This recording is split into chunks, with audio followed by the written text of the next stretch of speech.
G'day mates, Logan here. Today we're going to examine why some koalas have their didgeridoos in a bunch.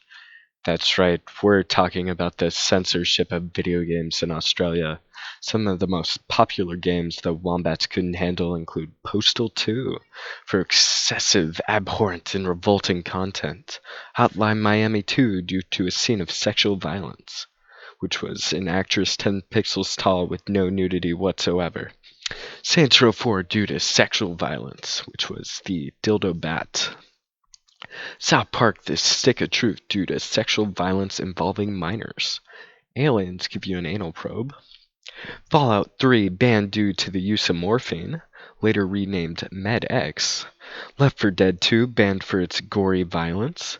GTA 3, GTA San Andreas, GTA Vice City, and GTA 4 all banned due to the sex scenes involving prostitutes.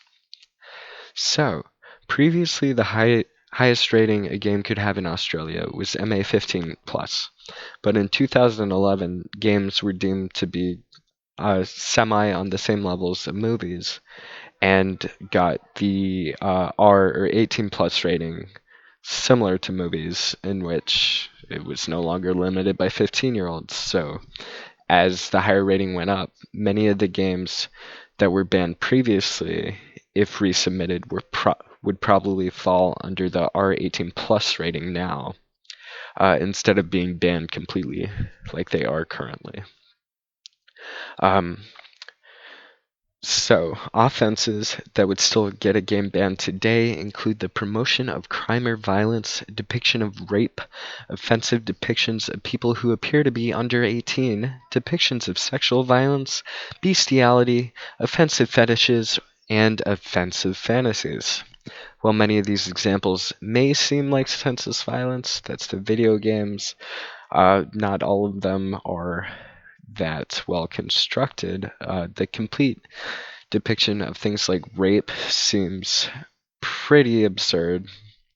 Uh, Many content issues seem to be rather arbitrary with the use of the word offensive, but rape and violence against minors is banned completely.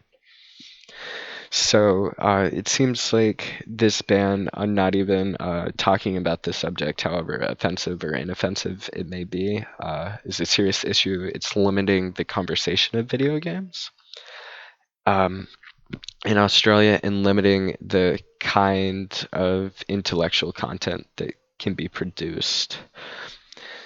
Uh, so, yeah, there's not really any room for discussions about crime or child abuse in video games when you just can't include it. And as games become more widely accepted as an artistic medium, I think it's time for this to change, especially with an 18 plus rating. I feel like it's perfectly justified for an adult to buy a game on whatever they want, however offensive their fetishes might be. Um, and with the rise of indie games covering more controversial issues in new ways and showing new light on things that otherwise might have not been shown in mass media, I think it's more important than ever to re-examine what kind of content we feel is acceptable and what isn't, and ultimately, you know, play some games about sex and violence and drugs and stuff.